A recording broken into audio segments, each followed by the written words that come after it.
સરકારી કોલેજ કઠલાલના રાષ્ટ્રીય સેવા યોજના વિભાગની વાર્ષિક ગ્રામ શિબિરનો પીઠાઈ ગામ ખાતે રંગારંગ પ્રારંભ। હું ડૉક્ટર પરેશ પટેલ સરકારી વિજ્ઞાન અને વાણિજ્ય કોલેજ કઠલાલમાં NSS પ્રોગ્રામ ઓફિસર તરીકે સેવારત છું। આજરોજ પીઠાઈ પગાર કેન્દ્ર શાળા ખાતે જે 7 દિવસે NSSનો જે કાર્યક્રમ યોજાયો છે, શિબિર યોજાઈ છે, એ બાબતે આપ શું કહેશો? આજ રોજ સરકારી વિજ્ઞાન અને વાણિજ્ય કોલેજ કઠલાલના રાષ્ટ્રીય સેવા યોજના વિભાગ દ્વારા પગાર કેન્દ્ર શાળા પીઠાઈ ખાતે 7 દિવસીય નિવાસી ગ્રામ શિબિરનું આયોજન કરવામાં આવ્યું છે। એના ઉદ્ઘાટન સત્રનું આયોજન આજે પગાર કેન્દ્ર શાળા પીઠાઈના પટાંગણમાં કરવામાં આવેલ, જેમાં વિશેષ અતિથિઓ ઉપસ્થિત રહેલ।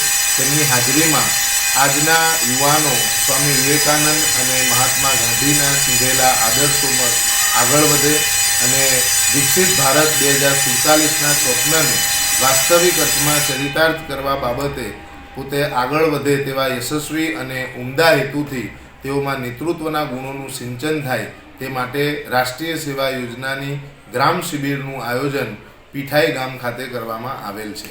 આ 7 દિવસ દરમિયાન 50 જેટલા યુવાનો અમારી કોલેજના એ આ ગામમાં વિભિન્ન સામાજિક અને વિભિન્ન ઉત્થાનની પ્રવૃત્તિઓ કરશે, જેના થકી ગ્રામજનોમાં અને બાળકોમાં યુવાનોમાં જાગૃતિનું સિંચન થાય તેવો અમારો ઉદ્દેશ રહેલો છે।